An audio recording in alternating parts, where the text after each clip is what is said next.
Somente o céu tem bradar.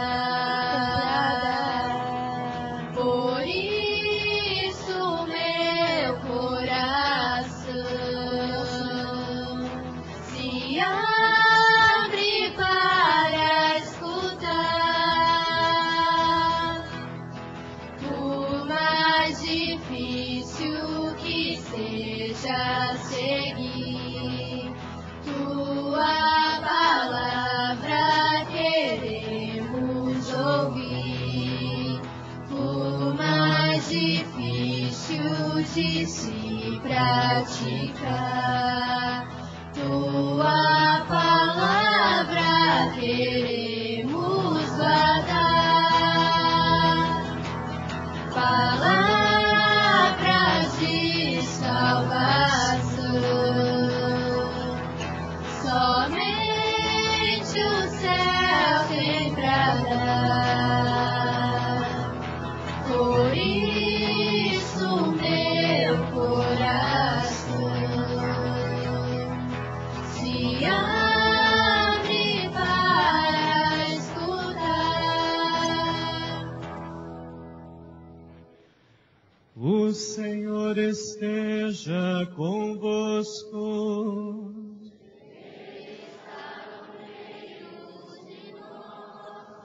Proclamação do Evangelho de Jesus Cristo, segundo Mateus.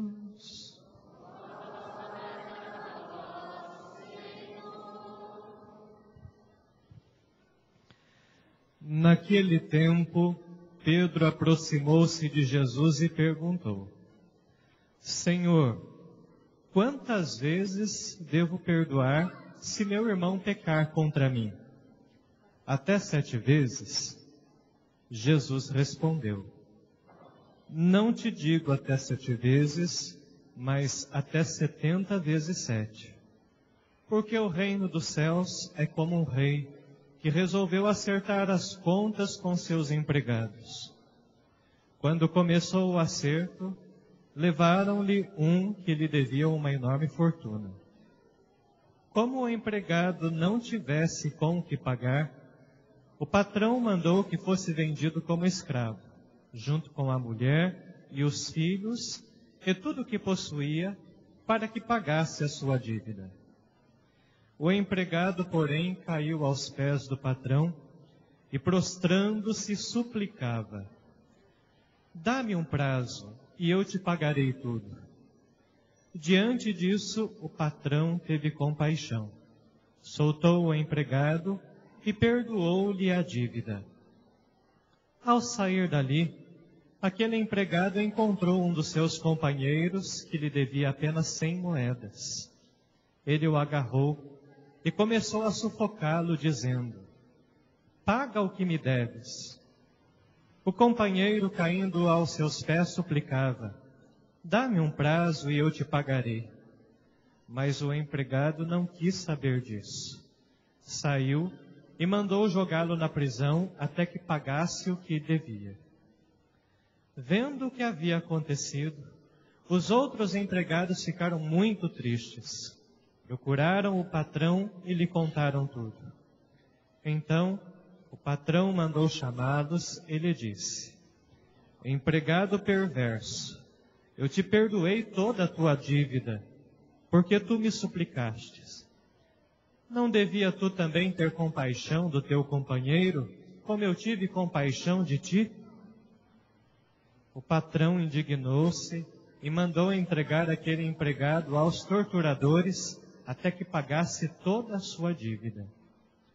É assim que o meu Pai que está nos céus fará convosco, se cada um não perdoar de coração ao seu irmão. Palavra da salvação.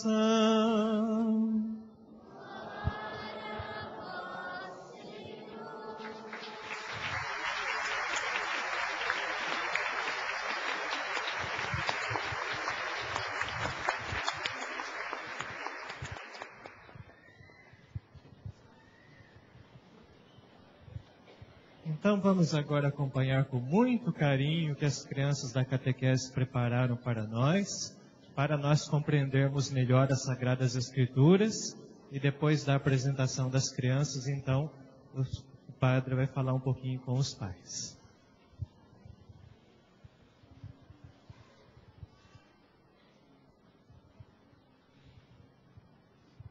O encontro da catequese hoje foi legal, foi falado do mês da Bíblia.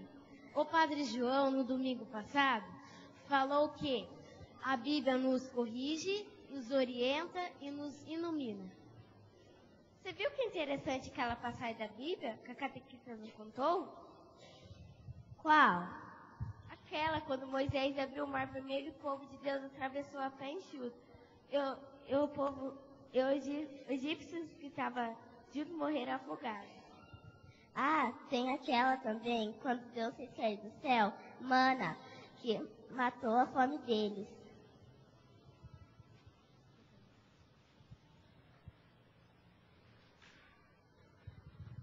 Oi, galera! Oi, Isabel! Que livro é esse? É a Bíblia. E vocês vão ler esse livrão? A Bíblia não é um livro para se ler como os outros, mas sim para ser lido e vivido todos os dias. Ah, vamos andar de patins?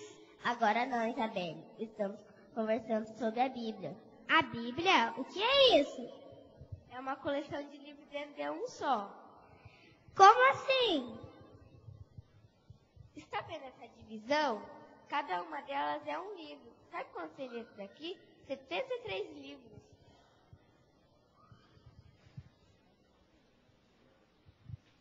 Minha catequista falou que tem o Antigo Testamento depois de Jesus nascer, antes de Jesus nascer, e o Novo Testamento depois do nascimento de Jesus.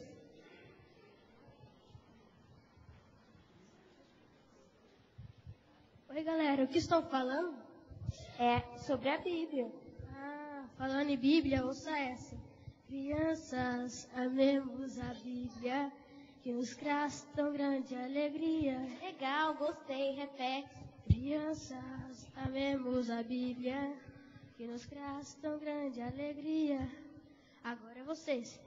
Crianças, amemos a Bíblia, que nos traz tão grande alegria.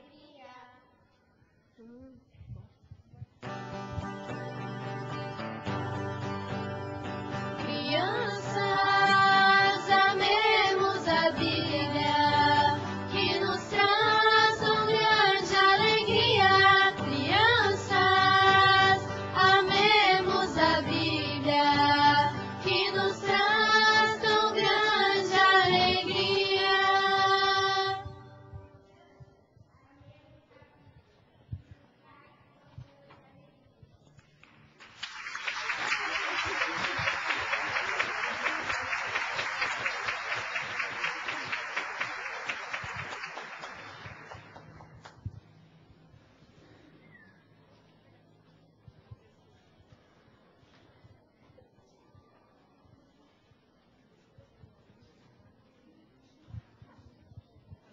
Parabéns! Mais um pouquinho da Bíblia as crianças descobriram hoje por meio da catequese, né? Deus abençoe a cada um. Meus irmãos, convém hoje nós darmos uma atenção à liturgia da palavra, porque muita gente hoje em dia traz no coração situações que poderiam ser resolvidas e não conseguiram, por não terem condições de perdoar. Então, o nosso Mestre Jesus, ele é muito carinhoso e ele leva muito a sério essa virtude, que é uma das virtudes primordiais e uma virtude por excelência que existe no cristianismo, que é a virtude do perdão. E para nós aprendermos a perdoar, o perdão, ele se trata de um exercício que nós devemos aprender. O livro do Eclesiástico, a nossa primeira leitura, ele traz-nos um ensinamento muito bonito, porque o livro do Eclesiástico, ele vai mostrar as raízes da onde se começa o perdão. E olha como que nos impressiona o que o livro do Eclesiástico diz.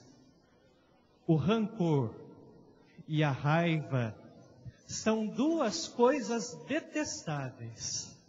Até o pecador, ele procura se livrar disso para não prejudicar o seu coração. E rancor e raiva, na verdade, significam ausência de reflexão. Uma pessoa só vai ser rancorosa, uma pessoa só vai ter raiva no coração quando ela deixa de pensar. Ou seja, quando diante de uma situação, ela se permite ser tomada pela emoção, de tal forma que ela deixa de lado a reflexão e fica sem pensar, fica com a emoção à flor da pele. Por isso que uma pessoa que tem rancor e que tem raiva, ela só vai se atrapalhar porque ela provoca no seu coração muito sofrimento até que ela tenha coragem de aprender a refletir diante das situações. Sempre nós sabemos disso. Nunca, gente, mas nunca aconteceu diferente e a gente não reflete. Sempre vai ter alguém que vai nos contrariar. Isso em toda a história da nossa vida. Se nós sabemos isso por primícia, que sempre alguém vai nos contrariar, a gente tem que estar disposto a compreender aquela pessoa do jeito que ela é. Então, olha o que diz o livro do Eclesiástico. Realizar uma vingança contra alguém que nos faz mal é fraqueza de cabeça. Por quê? Porque há uma descoberta que Jesus traz para nós. Os fortes são capazes de perdoar. Me impressiona todo o julgamento de Jesus. Jesus, a sua vida, no dia do seu julgamento, que foi completamente injusto, ele se tornou uma bolinha de ping-pong. Começou na casa de Anás. Depois foi para a casa de Caifás. Caifás mandou para Pilatos. Pilatos mandou para Caifás de novo. Caifás mandou para Pilatos. Jesus virou uma bolinha de ping-pong naquele dia e soube perdoar todas as pessoas que fizeram mal a ele. Por quê? Porque os homens fortes são capazes de perdoar. Eles se libertam do mal que a pessoa fez para eles. E olha, isso impressiona. Porque o homem fraco, ele se torna vingativo. E uma pessoa que vinga, ela, em primeiro lugar, suja o seu nome para sempre.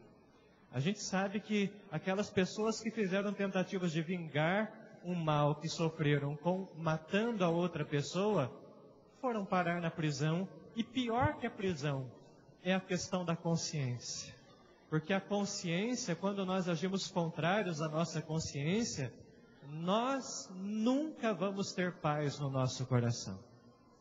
Uma pessoa que provoca o mal para alguém, nunca vai ter paz consigo mesmo, né?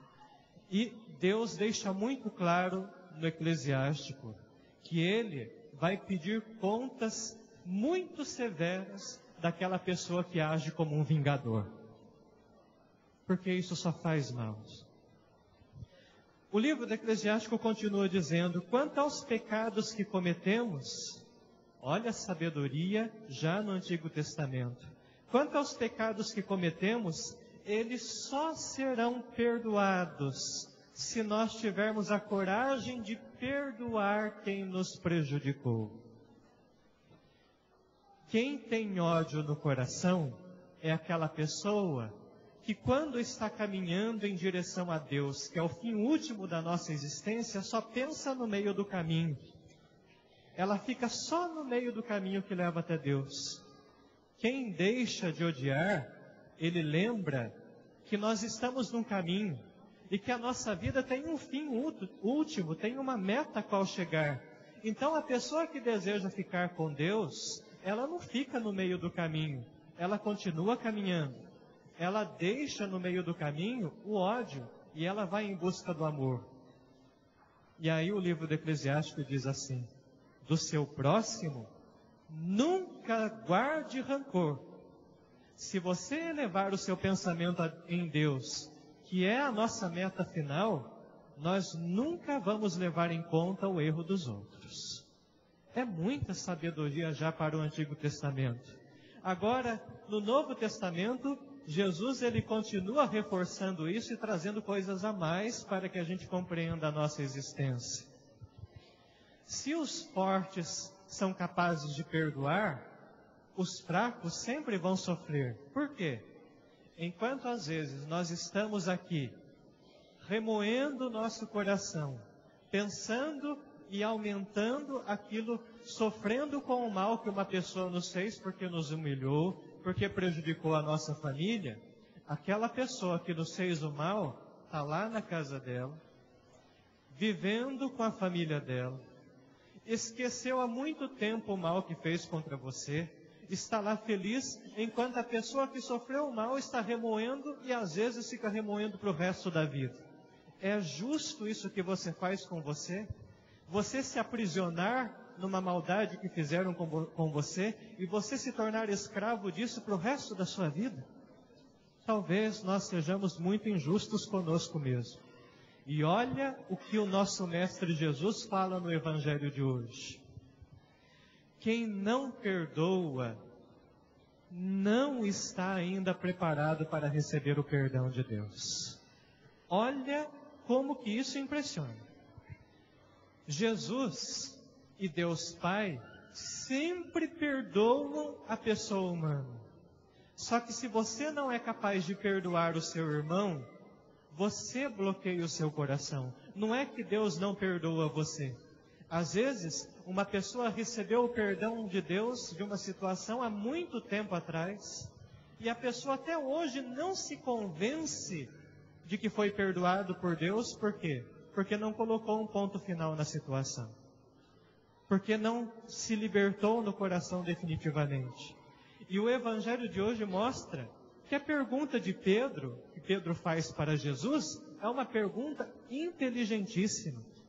Pedro fala assim para Jesus: olha, Senhor, se nós somos limitados, se todo ser humano tem um limite, e a gente sabe que é assim, né? Às vezes a gente vê uma pessoa, a gente tem paciência no primeiro momento, no segundo momento a gente respira fundo, fala assim, eu tenho paciência, eu vou suportar. No terceiro momento a gente já fala assim, eu não aguento mais, né? Não dá mais para perdoar, não dá mais para aguentar essa pessoa. Então a pergunta de Pedro é inteligente. Senhor, se nós somos limitados, ou então quando nós olhamos para alguém que sempre nos provoca, que sempre faz mal para a gente não sabe até que ponto que ela está sendo verdadeira quando pede perdão, ou se ela está se aproveitando de nós, pedindo perdão para depois arrebentar com a gente de novo. Se a situação humana é assim, quantas vezes devemos perdoar a pessoa que peca contra nós? E Pedro dá a medida dele, né? Senhor, a minha medida é até 7 vezes. Depois disso eu não suporto mais. Tá bom? Jesus, com muita sabedoria, diz assim: Pedro, não tá bom. Se você tem que perdoar alguém, perdoa sempre. Perdoa 70 vezes 7. Vai além da sua medida. Procura sempre ir além da sua medida. Em outras palavras, alargue o seu coração. Seja corajoso para perdoar sempre mais. E ele conta uma parábola muito bonita, né? Porque no reino dos céus, para o patrão, aquele que possui uma dívida inimaginável de pecados, ele é resgatado pelo amor de Deus quando ele pede perdão. Mas ele é resgatado se ele também for justo com as pessoas que erraram contra ele. Jesus é muito claro. E essa parábola que ele conta nos impressiona. O patrão, ele foi capaz de, com um servo que tinha uma dívida muito alta com ele, a ponto de ter que ser vendido como escravo, ele, a sua esposa, os seus filhos e todos os seus bens para pagar essa dívida. Acontece que essa pessoa que estava completamente endividada, que não tinha condições de resolver, e ele sabia que não tinha condições de resolver, por desespero, se ajoelha diante do patrão e implora: Senhor, dá-me um prazo a mais para que eu pague essa dívida.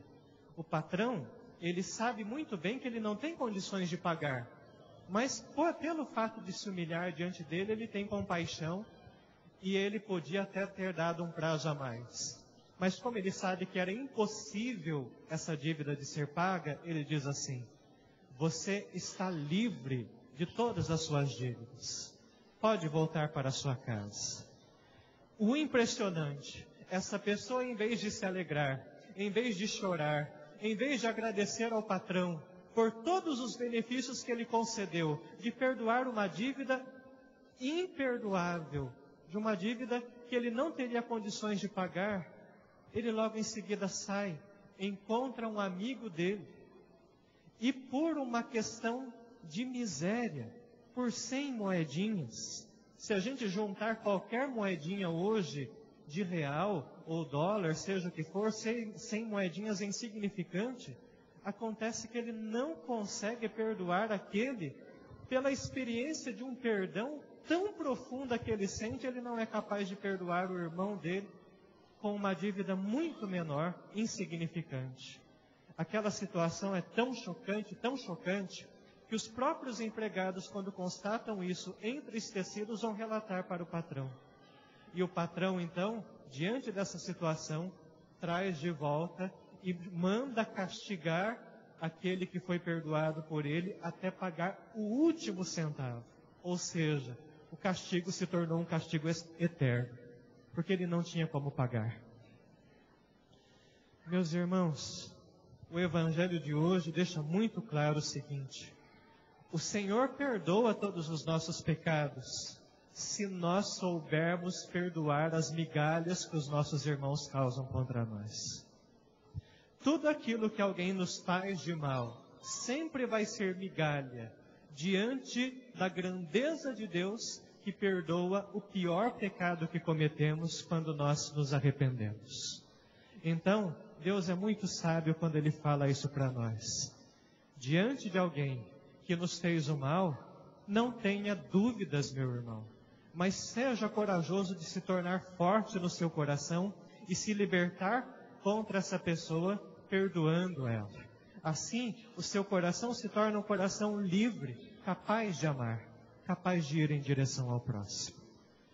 É um grande exercício o perdão. Mas para nós aprendermos isso, nós temos que aprender a controlar todo o rancor e toda a raiva que a gente traz dentro de nós. E para isso nós precisamos refletir bastante sobre toda a nossa vida. Nunca, meu irmão, nunca se permita, diante de um tempo de raiva e de rancor, ficar ausente à sua reflexão. Pense mais, reflita mais, e com certeza você vai chegar aonde Jesus sonha para cada um de nós. Então vamos agora ficar em pé e vamos juntos professar a nossa fé. Creio em Deus Pai Todo-Poderoso,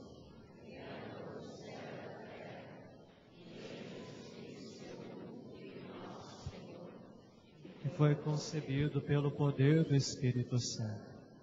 Nasceu da Virgem Maria, padeceu sob Pôncio Pilatos, foi crucificado, morto e sepultado, desceu à mansão dos mortos, ressuscitou ao terceiro dia, subiu aos céus, está sentado à direita de Deus Pai Todo-Poderoso, donde há de vir julgar os vivos e os mortos. Creio no Espírito Santo, na Santa Igreja Católica, na comunhão dos santos, na remissão dos pecados, na ressurreição da carne, na vida eterna. Apresentemos a Deus Pai, com muito amor e confiança, as nossas orações.